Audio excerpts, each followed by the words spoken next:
Hello అండి. Welcome back to our channel. మళ్ళీ నేను ఒక మినీ వ్లాగ్‌తో అయితే మీ ముందుకొచ్చేసాను. సో, వీడియోస్ కూడా 2 డేస్ నుంచి పెట్టట్లేదనమాట. సో, ముందుగా మన ఛానల్‌ని ఎవరైతే ఫస్ట్ టైం ఇప్పుడే చూస్తున్నారో తప్పకుండా సబ్స్క్రైబ్ చేసుకోండి. వీడియో నచ్చితే లైక్ చేయండి. ఈరోజు ఇంకా దేవాంష్ బాబుకు స్కూల్ నుంచి వచ్చే టైం అవుతుందని నేనైతే పొద్దున్నే నానబెట్టాననమాట దోసల కోసం.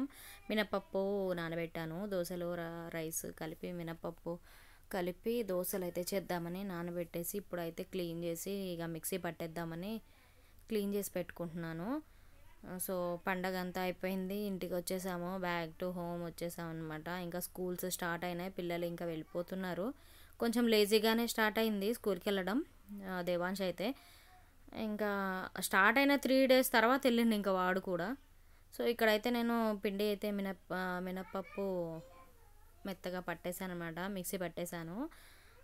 మిక్సీ పట్టేసి ఇక వాడు వచ్చాక వాడికి వేడివేడిగా దోశలు అయితే వేసి పెట్టేద్దాము. వాడిగా అప్పటికప్పుడు ఏదైనా చేసి పెడితే తింటాడు కదా అన్నట్టుగా ఈరోజు ఇదైతే నానబెట్టాను. రేపు మార్నింగ్కి కూడా టిఫిన్కి వస్తుంది కదా అని వేసానమాట. సో, అప్పుడే వచ్చాడు వీడు.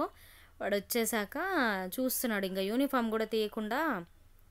ఫ్రెండ్ బర్త్డే అంట క్లాస్లో రిటర్న్ గిఫ్ట్స్ ఇచ్చారట. పెన్సిల్స్, ఎరేజరు, షార్ప్నర్ సెట్ ఇచ్చారట. అదైతే చూపిస్తున్నాడు ఓపెన్ చేసి. వచ్చి ఇంకా యూనిఫామ్ తీయరా అంటే అది కూడా తీయకుండానే అవన్నీ ఓపెన్ చేసి అయితే చూపిస్తున్నాడు.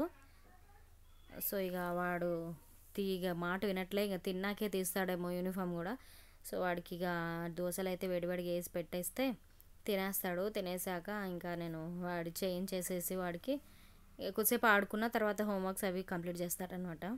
ఇంకా పాప అయితే తర్వాతకి వస్తుంది. ఇంకొక 1 అవర్లో అయితే వస్తుంది అనమాట. సో, పండగ విశేషాలు అంతా అయిపోయినాయి. ఇంకా కొన్ని వీడియోస్ అయితే ఉన్నాయి పండగవి అప్పుడు తీసినవి ఇంకా ఉన్నాయి. పెడతాను ముందు ముందు వీడియోస్ అయితే పెడతానమాట. సో, ఇక వాడికైతే దోశ వేసేద్దామని ఇక్కడ పెనం అయితే హీట్ చేసేసి వేడి చేసేసి ఇక దోశ వేసేస్తున్నాను. ఒక 2-3 వేస్తే వాడికి ఇక ఇప్పటికైతే తినేస్తాడు. మళ్ళీ ఆకలి అయితే మళ్ళీ అడుగుతాడు కదా. మళ్ళీ అప్పటికి ఇంకో 2-3 వేస్తే ఇక సరిపోతుంది. ఇంకా టీ పెడతా. టీ పెట్టాక టీతో పాటు ఇంకా పాలు వేడి చేస్తే వాడికి ఇచ్చేస్తే వాడు తాగేస్తాడు. ఇంకా దోశలు అంటే వాడు ఇష్టంగానే తింటాడు. దోశలు కానీ ఇడ్లీల్లో కానీ వాడికైతే పల్లీ చట్నీ కంపల్సరీ ఉండాల్సిందే. చూడాలి. ఇప్పుడు నేను ఏదో అనుకోకుండా చేశాను కదా, పల్లీలు అయితే అవైలబుల్గా లేవు, ఇంట్లో అయిపోయినాయి అనమాట. మొన్న సరుకులకి వెళ్ళినప్పుడు లిస్ట్ ఇస్తే వీళ్ళు మర్చిపోయి వచ్చారు, తీసుకురాలేదు. సో, ఇక ఆ చట్నీ లేకపోతే తింటాడో లేదో చూడాలి. ఫస్ట్ అయితే అదే చట్నీ అడుగుతాడు వాడు. అది లేదంటే తినడిగా. సో, అది ఉంటేనే దాంతో ఫుల్గా తింటాడు. లేదు కదా, నేను లేదని చెప్పేసరికి ఇక ఏం మాట్లాడలేదు. మామిడికాయ పచ్చడి ఉంటే కొద్దిగా వేసా. ఏ పచ్చళ్ళతోనూ పెద్దగా తినడనమాట. సో, ఇక కొంచెమే వేసాను. అలాగే ఉట్టిగా చూడండి ఎలా తింటున్నాడో. వాడికి వేడి వేడిగా చేసి పెడితే ఇష్టం అనమాట. సో, ఇది ఈ మినీ వ్లాగ్ అయితే. వీడియో నచ్చితే తప్పకుండా లైక్, షేర్, సబ్స్క్రైబ్ అయితే చేసుకోండి. మరిన్ని మంచి వీడియోస్ కోసం చూస్తూనే ఉండండి బిందుస్ వరల్డ్.